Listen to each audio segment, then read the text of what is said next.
बहुत समय पहले की बात है। एक राज्य में राजा और एक रानी थे। दोनों एक दूसरे को बहुत प्यार करते थे। राजा के राज्य में चारों तरफ खुशहाली थी। राजा अपनी पत्नी से बहुत प्रेम करता था और धीरे धीरे समय बीत रहा था और राजा के दिन बड़े खुशी के साथ व्यतीत हो रहे थे। राजा की पत्नी समय रहते गर्भवती हुई और 9वें महीने में उन्होंने एक बेटी को जन्म दिया। लेकिन बेटी के जन्म के पश्चात ही रानी की मृत्यु हो गई, जिससे राजा को बहुत सदमा लगा। राजा के मन में बैठ गया कि ये बेटी हुई है, इसी कारण रानी की मृत्यु हुई है। क्योंकि राजा रानी को बहुत प्रेम करता था, वो अपनी बेटी को बिल्कुल भी प्यार नहीं करता था और ना ही उसकी तरफ देखता था। यह हमारे घर में कुलक्षणी हुई है, इसी के कारण मेरी रानी की मृत्यु हुई है। मेरी रानी मृत्यु को प्राप्त हुई है, इसलिए यह बेटी नहीं है, यह तो मेरे लिए कुलक्षणी पैदा हुई है। राजा को सबने बहुत समझाया कि देखो, जो होनी थी वो हो गई। क्योंकि रानी जो थी वो बड़ी धार्मिक प्रवृत्ति की महिला थी, भगवान शिव की बहुत पूजा करती थी। लेकिन राजा ने अपनी बेटी को ही रानी की मृत्यु का जिम्मेदार मान लिया और अपनी बेटी से बहुत नफरत करने लगा। राजा को ना तो उसका राजकाज में काम में मन लगता और न ही राजा किसी भी विषय में अपनी कोई राय देता था। ये देखकर मंत्री, घर, रिश्तेदार सबको चिंता होने लगी थी। अगर राजा इस तरीके से रहेंगे तो राज्य का क्या होगा? पड़ोसी राज्य के राजा वो आक्रमण कर देंगे। इस तरह तो हमारा राज्य, जो खुशहाल राज्य है, बिल्कुल मटिया मैट हो जाएगा, इसकी तरक्की रुक जाएगी। सबने राजा को खूब समझाया, लेकिन राजा के मन में रानी की यादें थी और वो निकल ही नहीं रही थी। राजा की अबोध सी पुत्री रोती रहती, लेकिन राजा उसे नजर भर के भी नहीं देखता। दासियां ही उस राजकुमारी का लालन पालन कर रही थी। राजा तो उसे कुलक्षणी कहता था और इसलिए उसका नाम कुलक्षणी पड़ गया। अब घर, रिश्तेदार और मंत्रियों ने सलाह की, महाराज, अगर ऐसे हुआ तो हमारे राज्य का तो विनाश हो जाएगा। क्यों ना आप दूसरा विवाह कर लें?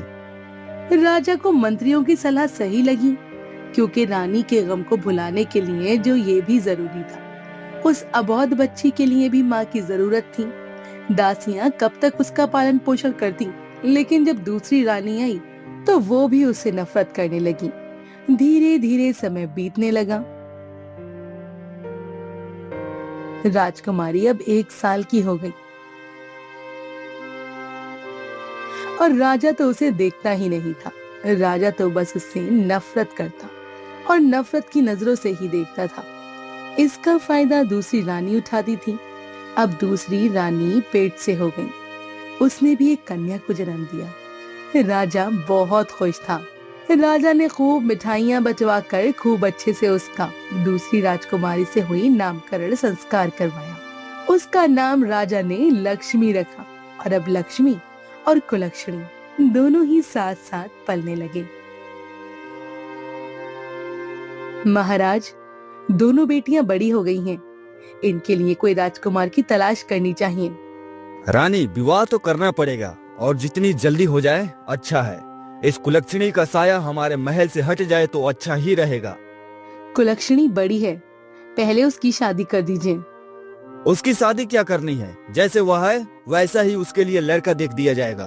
उसके लिए तो कोई अंधा भिखमंगा लड़का ही सही रहेगा। वो कहाँ राजमहलों के लायक है, जहाँ भी जाएगी वहाँ का बेड़ा गड़क कर देगी। यहाँ तो अपनी माँ होते ही खा गई, वहाँ भी न जाने क्या करेगी। हमें क्या क्या सुनने को मिलेगा। रानी, आप बिल्कुल ठीक कह रही हैं। कुलक्षणी बड़ी धार्मिक प्रवृत्ति की थी, क्योंकि उसकी माँ भी धार्मिक प्रवृत्ति की थी। वो भोले बाबा की बहुत पूजा पाठ किया करती थी और जो लक्ष्मी थी वो बड़े घमंड में रहती थी। राजा ने तुरंत ही अपने जो नाई और ब्राह्मण को बुलवाया और अपनी सभा में उन्हें कहा, कुलक्षणी के लिए एक अंधा वर देख कर आओ। अब नाई और ब्राह्मण कुलक्षणी के लिए वर की तलाश में चल दिए। धीरे धीरे चलते चलते बहुत दूर एक गांव में पहुंचे। वहां उन्होंने देखा कि एक भिखारन थी, उसका एक बेटा था। दोनों माँ बेटे भीख मांग रहे थे। बेटा अंधा था। घर के नाम पर एक कूस की जो टूटी फूटी सी झोपड़ी थी। नाई और ब्राह्मण उसे देखकर खुश हो गए, क्योंकि उन्हें कई दिन हो गए थे, काफी समय लग गया था। जैसा वर राजा ने बोला था वैसा ढूंढने के लिए आज उनकी नजरों के सामने ऐसा ही वर था। नाई और ब्राह्मण वो उस भिखारन के पास गए और उससे कहने लगे, माई, हम तेरे बेटे के लिए एक बहुत ही अच्छा रिश्ता लाए हैं। अरे क्यों भैया, मुझ भिखारन का मजाक उड़ा रहे हो? अरे भला मेरे अंधे बेटे से कौन विवाह करेगा? अरे माई, हम तुम्हारे बेटे के लिए बहुत ही अच्छा रिश्ता लाए हैं, और वो भी राजमहल से लाए हैं। ये सुनकर तो भिखारन को विश्वास ही नहीं हुआ। वो तो तुरंत राजी हो गई। अरे राजमहल से बहू आएगी, चाहे वो कुछ भी न लाए, कैसी भी हो, लेकिन राजमहल से तो नाता जुड़ ही जाएगा। उसके साथ कुलक्षणी का रिश्ता तय करके नाई और ब्राह्मण अपने राज्य लौट आए और उन्होंने आकर राजा को सारी बात बताई। फिर राजा ने कहा, ठीक है, जैसा लड़का चाहिए था वैसा मिल गया। और राजा ने जो कुलक्षणी का विवाह उस अंधे भिखारी के साथ कर दिया। दान दहेज के नाम पर उसे कुछ भी नहीं दिया। कुलक्षणी वहां से विदा होकर अपने ससुराल आई तो देखा वहां एक टूटी फूटी झोपड़ी है, बैठने के लिए भी सही जगह नहीं। आके भगवान से कहने लगी, हे भगवान, हे शंकर भोले, क्या मेरी कैसी परीक्षा ले रहे हो? मेरे ही पति मिले, वह भी अंधा। कम से कम मेरी जीवन साथी अच्छा होता तो हम दोनों कुछ कमा कर लेते, लेकिन जो मेरे पति है वही मेरे लिए परमेश्वर है। अब मुझे जिस भी रूप में मिले हैं, मैं हमेशा इसका साथ निभाऊंगी। उसकी सास और उसका पति भीख मांगते थे।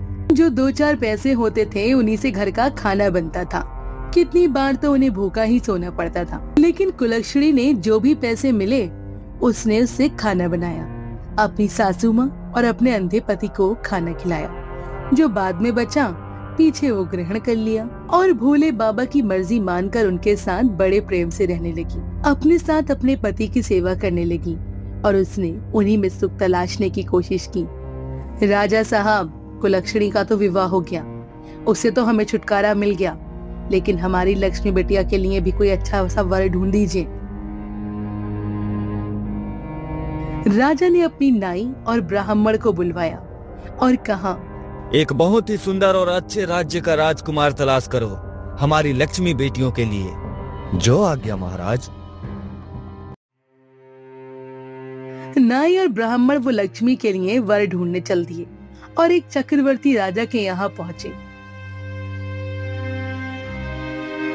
और लक्ष्मी क्योंकि दिखने में सुंदर भी थी और वहाँ पर जो राजकुमार था वो एक ही था और वो भी चक्रवर्ती सम्राट बनने वाला था, इसलिए उन्होंने वहाँ पर लक्ष्मी का रिश्ता तय कर दिया।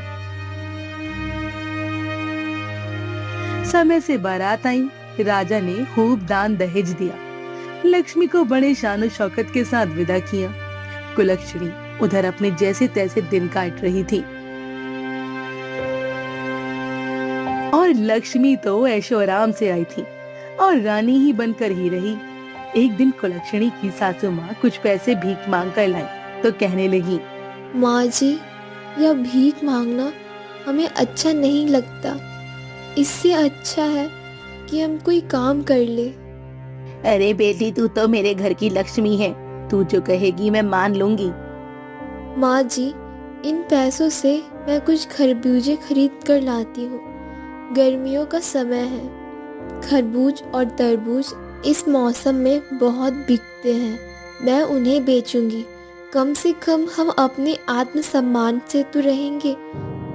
आप भीख लेने जाती हो, 10 लोग आपको ठुकराते हैं, कोई एक तो तरस खाकर भीख देता है।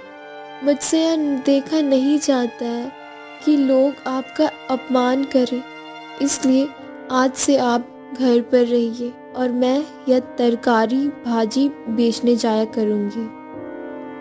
बेटी, तू नहीं नहीं है, कहाँ जाएगी? माँ जी, आप घर में रहिए, मैं गांव-गांव घूमकर तरकारियां बेच लूंगी। ठीक है, जैसे तुम कहो। अब उन पैसों के जो भी थे उसने एक डलिया ली और उसमें कुछ तरबूज और खरबूजे रख लिए, लेकर चल दी। जंगल के रास्ते पर एक मंदिर था। उसी मंदिर के सामने जाकर बैठ गई। हाथों ही हाथ कुलक्षणी के खरबूजे और तरबूज बिक गए और उसके पास सिर्फ 2 खरबूजे रह गए थे। उसी समय संयोग से माता पार्वती और महादेव जी उसी रास्ते से गुजर रहे थे। माता पार्वती कहने लगी, शंकर जी, खरबूजे की महक यहाँ तक आ रही है, मुझे तो खरबूजा खाना है। अरे पार्वती, तुम भी किस चक्कर में पड़ रही हो? चलो कैलाश चलते हैं। तुमने कहा था कि मुझे पृथ्वी पर भ्रमण करना है और मैं तुम्हें घुमाने के लिए ले आया, तो अब यह तुमने कौन सी रट लगा ली? महादेव, मुझे तो उस रास्ते से जाना है। देखिए, उधर खरबूजे की बड़ी अच्छी खुशबू आ रही है। कैसे ताजी ताजी उसके पास खरबूजे हैं। वो तो आपकी भक्त है।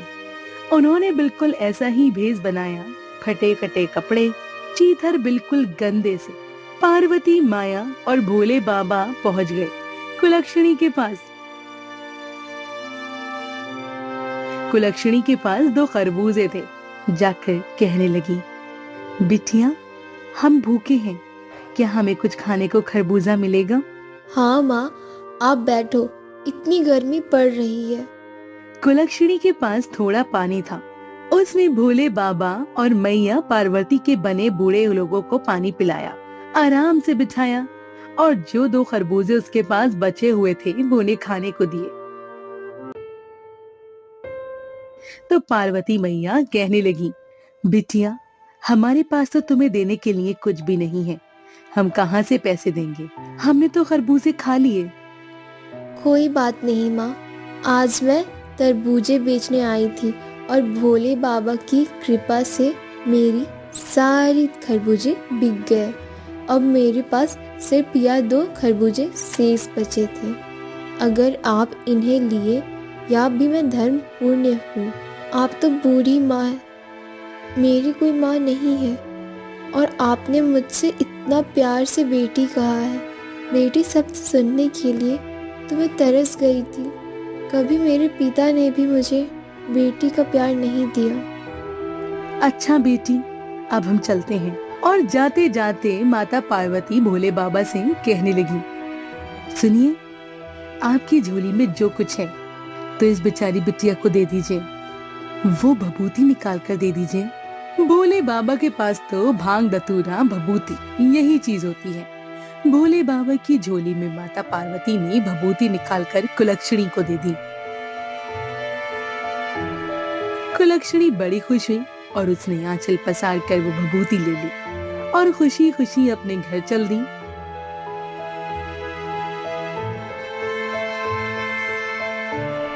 वो घर आकर अपनी सासू माँ से कहने लगी, माँ, आज एक बूढ़ी माँ और बूढ़े बाबा की सेवा करके मुझे बसीम आनंद मिला।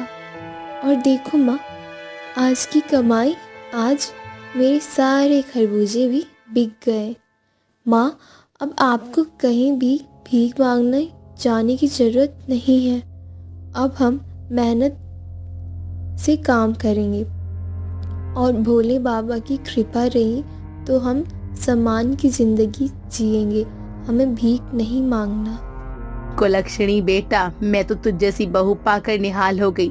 मैंने तो कभी सोचा भी नहीं था कि मेरे बेटे का विवाह भी होगा, लेकिन मुझे पता नहीं था मेरे बेटे के नसीब में इतनी संस्कारी बहू लिखी थी।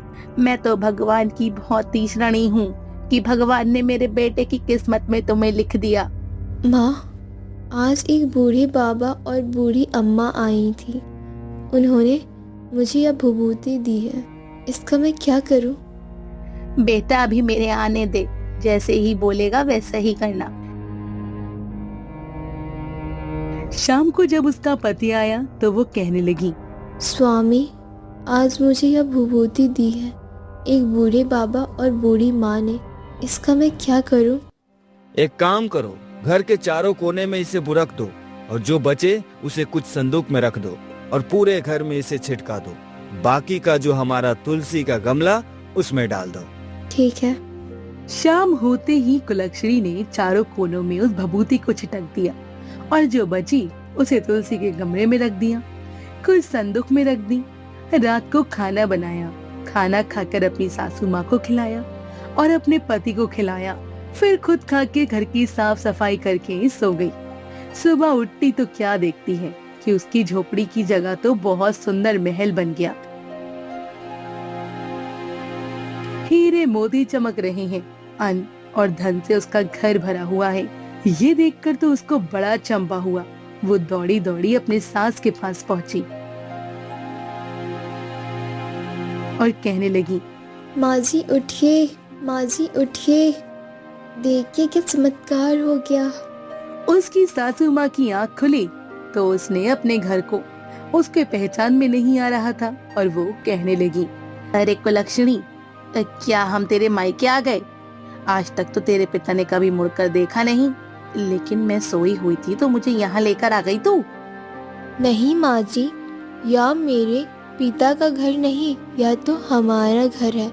देखिए, शायद ये भोले बाबा की और माता पार्वती की अनुकंपा हुई है। उन्हीं की कृपा से हमारे भाग बदल गए हैं। देखो, शायद वे बूढ़े बाबा और बूढ़ी माँ कोई और नहीं, साक्षात भोले बाबा और माता पार्वती थे, जिनको मैं पहचान नहीं पाई। उसकी सासू माँ ने कुलक्षणी का धीरज बंधाया। तभी उसके पति की आंख खुली तो वो चिल्लाते हुए बोला, माँ देखो, मुझे सब कुछ दिखाई दे रहा है, अब मैं अंदर नहीं रहा। ये देखकर तो कुलक्षणी का खुशी का ठिकाना नहीं रहा। उसकी पति की आंखें आ गईं और उसे क्या चाहिए था। अब उसका पति भी किसी राजा से कम नहीं था। जब इतनी बड़ी कृपा हुई है तो क्यों ना हम एक अच्छा सा भोले बाबा और माता पार्वती की शिव चर्चा करवाएं, जिससे कि लोगों को बुलवाएंगे, अपने नाते रिश्तेदारों को बुलवाएंगे और भंडारे कराएंगे। उसकी माँ कहने लगी, बेटी मेरे घर की तो तू लक्ष्मी है, जैसा तू करना चाहे वैसा कर। अब उसने अपने घर में एक कथा रखी। उसने सब रिश्तेदारों को न्योते भिजवाए, अपनी मायके में भिजवाए और अपनी बहन के घर भी भिजवाया। अब सब उसकी कथा में आए, लेकिन उसके पिता तो अपनी करनी पर बड़े शर्मिंदगी महसूस हो रही थी। उसके पिता और उसकी सौतेली माँ, उन दोनों को बड़ा अफसोस था, क्योंकि जब कुलक्षणी की और लक्ष्मी की शादी हो गई थी तभी उसके पिता कौड़ी हो गए थे और कौड़ी रोग ऐसा था कि उससे ठीक नहीं हो रहा था, जिससे उनका राजपाट भी धूमिल होता जा रहा था। तब उसकी बहन लक्ष्मी आई और उसने देखा, कहा तो मैं चक्रवर्ती सम्राट की रानी हूँ और मेरा पति इतना बड़े राज्य का मालिक है, लेकिन ये महल और उसके ठाट वाट ये तो मुझसे भी ज्यादा अच्छे हैं। वो कुलक्षणी से कहने लगी, कुलक्षणी ये सब तुझे कहाँ से मिला और कैसे मिला? कुलक्षणी ने सारी बातें अपनी बहन को बता दी। अब उसके मन में तो फिर से लालच समा गया। वो तो किसी भी कीमत पर कुलक्षणी को नीचा दिखाना चाहती थी। अब कुलक्षणी से पूछकर उसकी बहन ने कहा अपने पति से, देखो जी, मैं भी खरबूजे बेचने जाऊंगी। अरे लक्ष्मी, तुम ये कैसी बातें कर रही हो? हमारे राज्य में किसी प्रकार की कोई कमी नहीं है। अरे वह तो तेरी बहन इतनी गरीब थी, उसकी सच्ची श्रद्धा और भक्ति देखकर उस पर भगवान ने कृपा की है। तू क्यों जलन के मारे मरी जा रही है? तेरे पास किस चीज की कमी है? नहीं जी, मुझे तो खरबूजे बेचने जाना ही है। लक्ष्मी खरबूजे की एक डलिया लेकर बेचने के लिए मंदिर के पास बैठ गई। संयोग से उस दिन भी माता पार्वती और भोले बाबा आ रहे थे। खरबूजे बड़े ही ताजा ताजा थे। पार्वती मैया भोले बाबा से कहने लगी, देखिए जी, मुझे खरबूजे खाने का मन कर रहा है।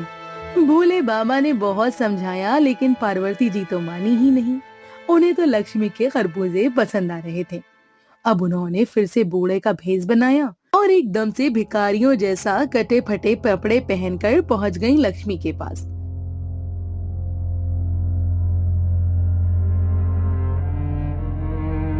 उस दिन उसके पास एक खरबूजा भी नहीं बिका तो वह पार्वती मैया से कहने लगी, बिटिया बहुत भूख लगी है, गर्मी के मारे दम निकल रहा है, बहुत ही प्यास भी लगी है, थोड़ा सा पानी पिला दे और हमें थोड़ा सा खरबूजा खाने के लिए दे दे। अरे हट, सुबह से अभी तक बोली भी नहीं हुई, कहाँ से भिखारी चले आए मांगने के लिए। अब पार्वती मैया और भगवान शिव एक दूसरे की तरफ देखकर मन ही मन मुस्कुरा उठे, उधर ही बैठ गए। वो डंडी उठाकर कहने लगी, अरे परे हटो, कितने गंदे लोग हो, पीछे हटो, दिखाई नहीं देता, मैं तरबूज बेचने के लिए आई हूँ, अभी तक मेरा ये खरबूजा नहीं बिका, जब भगवान शंकर और माता पार्वती आएंगे तो मैं उन्हें क्या दूंगी, पीछे हटो। सुबह से शाम हो गई, एक भी खरबूजा नहीं बिका। फिर वो उठकर चलने लगी तो कहने लगी, अरे जा रही हूँ माँ जी, क्या तुम मुझे थोड़ी भभूति नहीं दोगे, कुलक्षणी को तो तुमने भभूति दी थी। अरे हाँ, इसे थोड़ी भभूति दे दीजिए। शंकर जी ने अपने झोले में हाथ डाला और लक्ष्मी को भभूति दे दी। लक्ष्मी लेकर उसे खुशी खुशी आ गई और अपने पति से कहने लगी, देखो जी, मैं भभूति लाई हूँ। उसने सारे घर में छिटक दी और खाना खा के सो गई। सुबह उठी तो क्या देखती है, उसके महल की जगह एक झोपड़ी बन गई और कीड़े मकोड़े भिनभिना रहे थे। अब तो लक्ष्मी मंड पकड़कर रोने लगी। हे भगवान, कुलक्षणी मेरे साथ क्या कर दिया। देखो लक्ष्मी, तुमने लालच में आकर सब कुछ किया। तुम्हारी बहन दिल की अच्छी थी, तुमने उसके साथ अच्छा व्यवहार नहीं किया। भगवान ने उसकी नियत, उसकी भक्ति देखकर उस पर कृपा करी, लेकिन तुम लालच में थी। तुम्हारे पास जो था उसे भी तुमने खो दिया। तुम्हारे पास जो था उसी में सवर करना चाहिए था। लक्ष्मी, अभी भी सुधर जाओ। उसके पति ने उसे खूब समझाया, लेकिन लक्ष्मी अपनी बहन कुलक्षणी को ही कहने लगी। उसकी काली छाया पड़ गई हम पर, इसलिए हमारे साथ ऐसा हुआ। तब उसके मायके में ये खबर पहुंची तो राजा और रानी, जो कि राजा कौड़ी हो गया था, वो और उसकी माँ जैसे तैसे उन्हें देखने के लिए लक्ष्मी के घर आए। तब लक्ष्मी कहने लगी, दूर हटो, मुझे ऐसे माँ बापों की जरूरत नहीं जो कौड़ी हो गए हों। मैं माँ बापों को नहीं रखूंगी, मुझसे दूर रहो। उसके माँ बाप तो अपनी बेटी के दुख में दुखी होने के लिए आए थे, लेकिन उसकी बेटी ने उन्हें छिटका दिया। और जब ये बात कुलक्षणी को पता चली, उसके माता पिता भी दर दर के भिखारी हो गए हैं और उसकी बहन के साथ ऐसा हो गया कि उसका राजपाट भी नष्ट हो गया। तो वो कुलक्षणी अपने पति के साथ आई और अपना आधा धन देकर अपनी बहन का राजपाट बसवाया और अपने माता पिता को अपने साथ ले गई। उनकी बहुत सेवा की और भगवान की कृपा, उसके माता पिता भी ठीक हो गए। उनका राजपाट भी लौट आया और अपनी बेटियों को बहुत प्यार करने लगी।